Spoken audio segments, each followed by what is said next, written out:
And dear child of God, when you come to the presence of God, if there is any power that is arresting you from worshiping, my Jesus is here who's going to deliver you this morning. It is captivating him. God has not called us to be in bondage, but as people who have been loosed of the Lord, as those filled in the Spirit, God has called to serve him in that manner. Hallelujah. We have a war inside us. It is fighting against the law of my mind. I realize it is the law of sin. It is trying to bring me into captivity. In other words, it's trying to arrest me. If it arrests you, then worship will not take place. Oh, praise the Lord. Hallelujah. God has not called us to be under arrest. Hallelujah.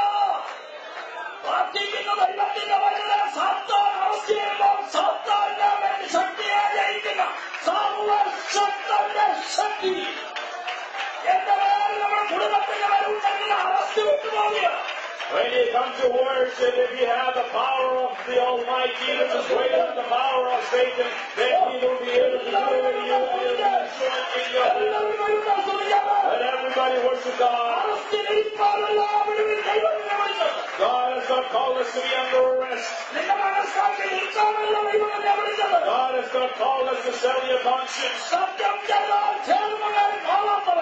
One who promises and does not change, even if it brings him hurt.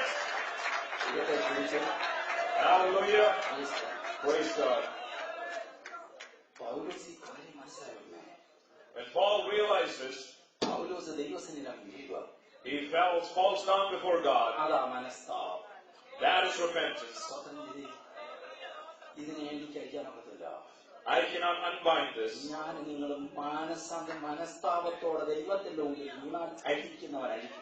If you and I will fall before God with repentance, the one who can loosen it will loosen it.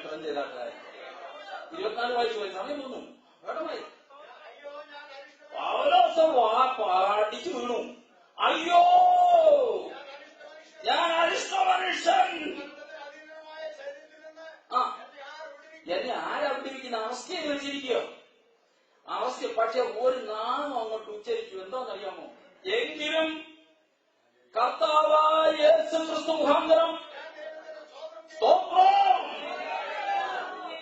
യേശുവിന്റെ നാമം പറയാമെങ്കിലുണ്ടല്ലോ സാത്താന്റെ ബന്ധനമായിട്ട്.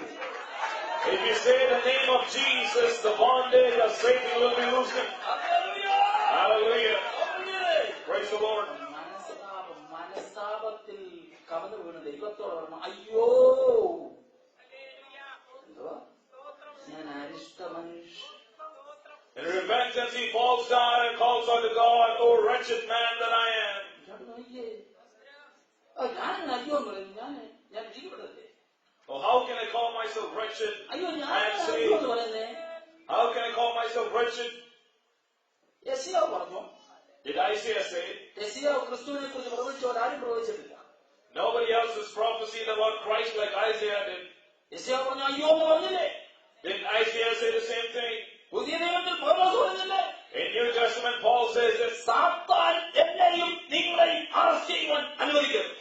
we should not let Satan arrest you and me. ദൈവസന്നിധിയിലേക്ക് വീണ് കഴിയുമ്പോൾ, After we fall down before God, യേശു ക്രിസ്തുവിന്റെ നാമം വിളിച്ചു പറയുമ്പോൾ, when you call out the name of Jesus Christ, all bondage will be loosened away. അപ്പൊ നമ്മുടെ മനസ്സായി നമ്മോട് പോരാടുന്ന ഒരു ശക്തി. So there is a power that wars against us.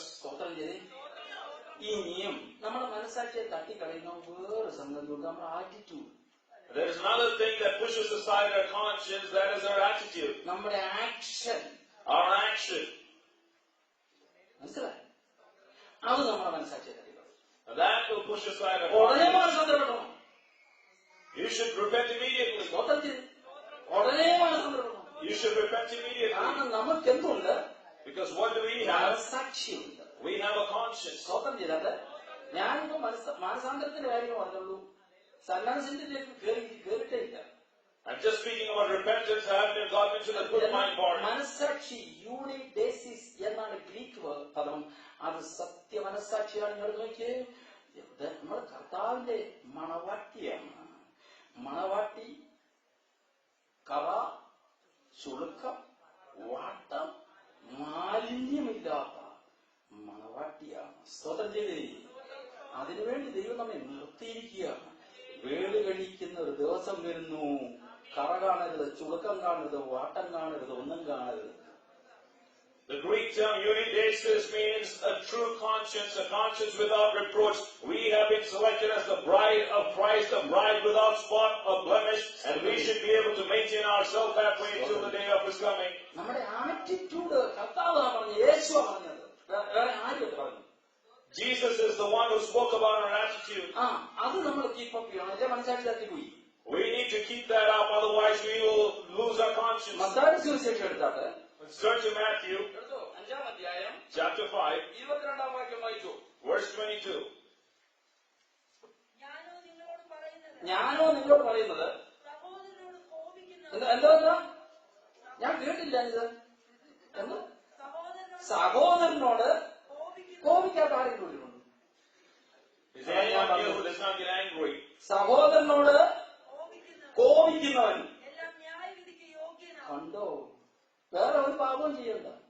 കൈക്കൂലി മേടിക്കേണ്ട, കാൽക്കൂലി മേടിക്കേണ്ട, ഒന്നും വേണ്ട. പക്ഷെ എന്താ പറ കോപിക്കുന്നവൻ എന്ന് പറഞ്ഞാൽ ഭർത്താവ് ഭാര്യയോട് കോപിക്കുന്നത് ഉണ്ടോ? ഭാര്യയോ മുഖം ചുളിച്ച് കാണിക്കുകയാണ്, കോപം വർദ്ധിക്കുമോ കുറയുമോ?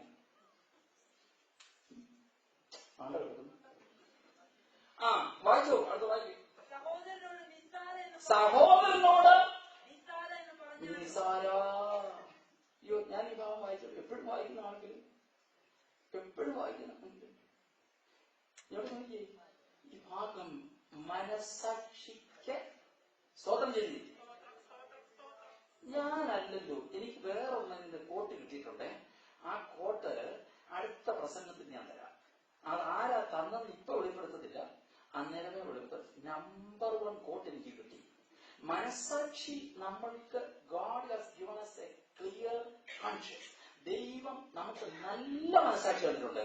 എന്നാൽ മനസാക്ഷിക്ക് നമുക്ക് കുത്തുവരുന്ന, ദോഷം വരുന്ന ഒരു വാക്ക് കിട്ടുമ്പോൾ നമ്മൾ അറസ്റ്റ് ചെയ്ത് പോവുകയല്ലേ? ആണോ? പോയി. അപ്പൊ നമുക്ക് നമുക്കൊരു മനസാക്ഷി ഇല്ലേ? സ്തോത്രം. അപ്പോൾ സഹോദരനോട് കോപിച്ച പിന്നെ അല്ല, നിസാര എന്ന് പറഞ്ഞ നിസാര എന്നുള്ളതിന് ഇംഗ്ലീഷ് എന്തോ സഹോദരനോട് എന്താ പറഞ്ഞേ? ഫൂൾ എന്ന് പറഞ്ഞാൽ അവൻ ഡീസന്റ് പേഴ്സണോട് യു ആർ എ ഫൂൾ എന്ന് പറഞ്ഞു. എന്തൊരു ദോഷം ഇല്ലേ? അപ്പൊ അവനും കരയും, നമ്മൾ ഇങ്ങോട്ട് വന്നു അവളെ മനസാക്ഷി പോയി. You understand what I am saying? നമ്മൾ ഒരുത്തിനോട് ദേഷ്യപ്പെട്ട് കഴിയുമ്പോൾ അവൻ കരയും, വീട്ടിൽ പോയിരുന്ന് കരയും, അല്ലെ അവൻ കാറിൽ പോയിരുന്ന് കരയും, അല്ലെ വീട്ടിൽ ഇരുന്ന് കരയും. നമ്മൾ തിരിച്ചു ചെല്ലുമ്പം നല്ല മനസാക്ഷിയുള്ളവനാണെങ്കിൽ നമ്മളും കരയും. കാരണം മാനസാന്തരം സ്വതം ചെയ്ത്. If you anger your brother or say something that ridicules him, he will be hurt and be pricked in his conscience, and you also will lose your conscience. അതുകൊണ്ട് വായിച്ചു, മൂള എന്ന് പറഞ്ഞാലോ അഗ്നി നരകത്തിന് യോഗ്യനാകും. സ്വർഗത്തിൽ പോത്തല്ലേ പറഞ്ഞേ? ആണോ? കറക്റ്റ് അല്ലേ പറഞ്ഞേ? മൂട എന്ന കൂടെ ഇത് സഹോദരനോട്, ആ വീട്ടിലെ സഹോദരനോട്. അപ്പൊ ചർച്ചിലെ വിശ്വാസിയോട് രണ്ടെണ്ണം പറഞ്ഞേക്കാം.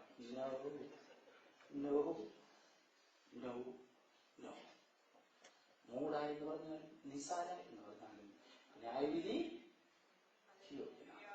നമ്മൾ ഇത് ഒത്തിരി പറഞ്ഞവരല്ലേ ഞാനും നിങ്ങളും അല്ലേ? നമ്മളെ മനസ്സാക്ഷി കീപ്പപ്പ് ചെയ്യേണ്ടതിന് ദൈവം നമ്മെ നിർത്തിയ ദൈവസ്നേഹം സ്തോത്രം ചെയ്തി. ഞെളിയാനില്ലെന്ന് ആരെയും കുറ്റം വിധിക്കാനില്ല. പൗലോസ് പറഞ്ഞത് അയ്യോ ക്രൈസ്തവ മനുഷ്യൻ രാവിലെ ആരാധനയ്ക്ക് ദൈവത്തിന്റെ വഴല് ജീവിതത്തിൽ പാളിച്ച കയറി വരുമ്പോ പാളിച്ചയുടെ പുറത്തിരിപ്പാനല്ല ദൈവം നമ്മെ വിളിച്ചത്, പാളിച്ച വലിച്ചെറിയാനാണ്. Let us remember the grace of God that keeps us in His presence. When mistakes come into our life, let us be prepared to call out like Paul did, "Oh wretched man that I am." Let us repent of our mistakes rather than sitting on top of them. സ്തോത്രം. One more thing, അടുത്ത വായിച്ചേ. ആകയാൽ നിന്റെ വഴിപാട് യാഗപീഠത്തിൽ കൊണ്ടുവരുമ്പോ, ആകയാൽ നിന്റെ വഴിപാട് യാഗപീഠത്തിൽ കൊണ്ടുവരുമ്പോൾ പിന്നെ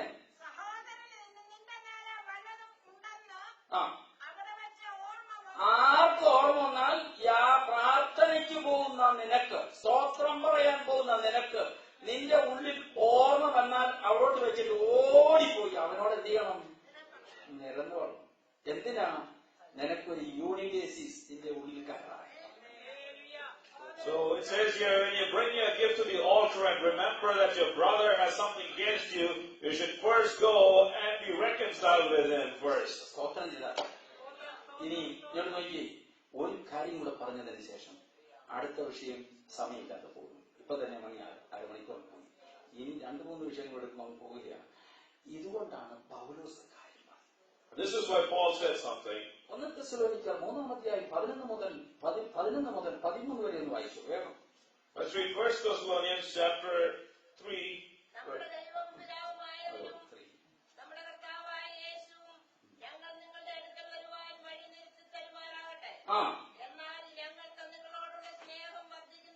എന്തോ പൗലോസ് പറയാണ്, തെസ്സലോനിക്ക സഭയെ ഞങ്ങൾക്ക് നിങ്ങളോടുള്ള സ്നേഹം വർദ്ധിക്കുന്നത് പോലെ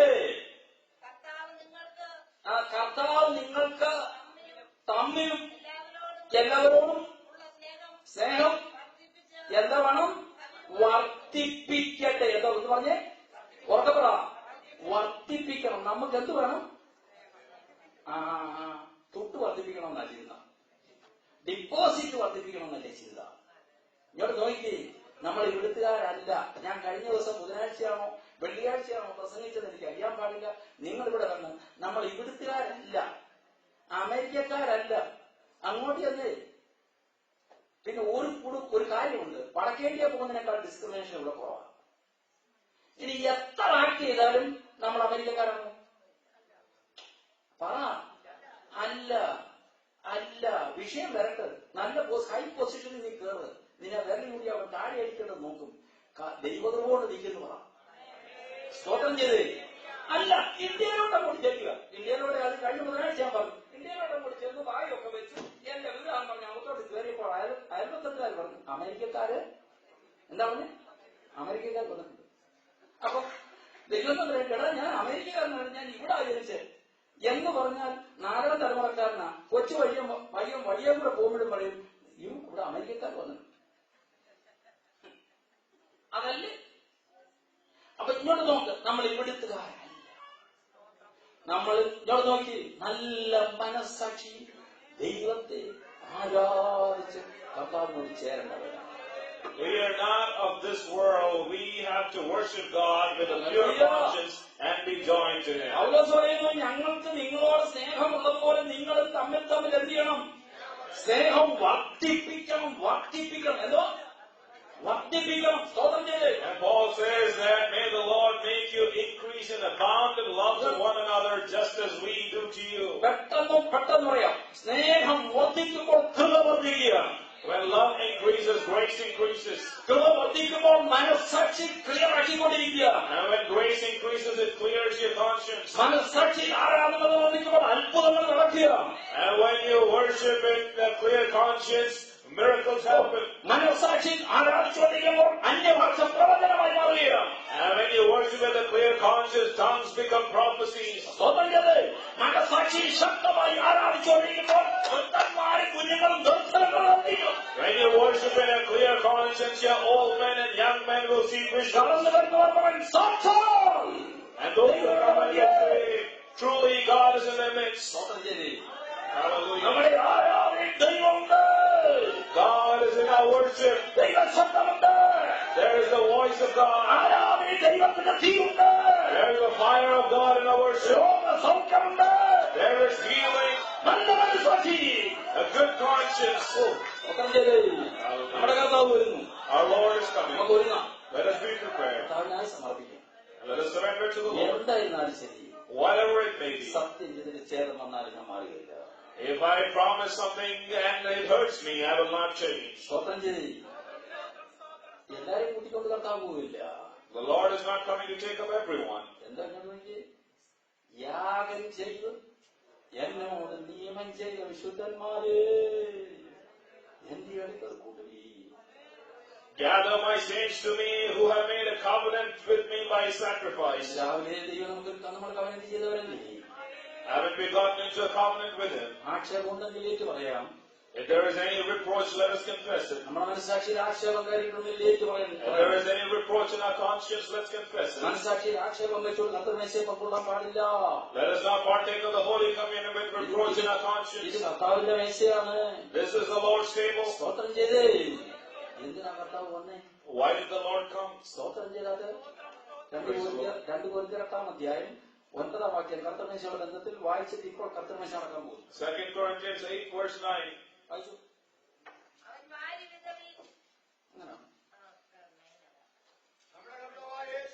നമ്മുടെ കർത്താവായ യേശു ക്രിസ്തു എങ്ങനെ ഇങ്ങോട്ട് നോക്കി, സമ്പന്നനായിരുന്നിട്ടും അവന്റെ ദാരിദ്ര്യത്താൽ നിങ്ങൾ സമ്പന്നരാകേണ്ടതിന്. അയ്യോ, ഇങ്ങോട്ട് നോക്കിയേ. നമ്മുടെ കർത്താവായ യേശു ക്രിസ്തു സമ്പന്നൻ ആയിരുന്നിട്ടും, ആരായിരുന്നു യേശു? He was rich. അവന്റെ ദാരിദ്ര്യത്താൽ നിങ്ങൾ സമ്പന്നർ ആകേണ്ടതിന് നിങ്ങൾ നിമിത്തം ദരിദ്രനായി തീർന്ന കൃപ നിങ്ങൾ അറിയുന്നുവല്ലോ. For you know the grace of our Lord Jesus Christ, though He was rich, yet for your sakes He became poor, that you through His poverty might become rich. നിത്യജീവന്റെ സമ്പന്നരാക്കി നിത്യജീവൻ തന്ന സ്തോത്രം ചെയ്ത്. ലോകത്തിലെ സമ്പന്നമല്ല ഞാൻ പറയുന്നേ. I'm not talking about the riches of this world, നിത്യജീവൻ തന്നില്ലേ? but He has given us eternal life. സ്വർഗ്ഗത്തോടുകൂടെ ദൈവമായിരുന്നവൻ ഭൂമിയിലേക്ക് മനുഷ്യവേഷം കെട്ടി. He who was God took on the form of man and came down to the world. യാതൊരു രക്ഷയില്ലാതിരുന്ന നമ്മെ And we who had no salvation, ക്രിസ്തുവിനോടുകൂടെ ഉയർപ്പിച്ച് സമ്പന്നതയിലൊന്നും കൊണ്ടുവന്നുകൊണ്ട് കരകർമ്മയിൽ വെച്ച He raised us up with Christ and brought us into His riches. So let us lift our hands and praise God. അത് മേശ വിളിച്ചു പറയും. That is what this table calls out. അയോഗ്യമായ ആരും മേശത്തിന് പങ്കുകൊടുക്കും. That no one partake in an unworthy manner. ദൈവം നമ്മെ അനുഗ്രഹിക്കും. May God bless us. സ്തോത്രം ചെയ്താട്ടെ. ദൈവം ക്രിസ്തുവിനെ അനുഗ്രഹിക്കട്ടെ. ദൈവത്തിന് നമ്മുടെ മകളോട് ദൈവത്തെ സ്തുതിച്ചാൽ കർത്താവിനെ ശരീരക്കൂടും കാട്ടോട്ട് തന്നെ വരികയാണ്. ദൈവം നമ്മെ അനുഗ്രഹിക്കുമാറാണ്.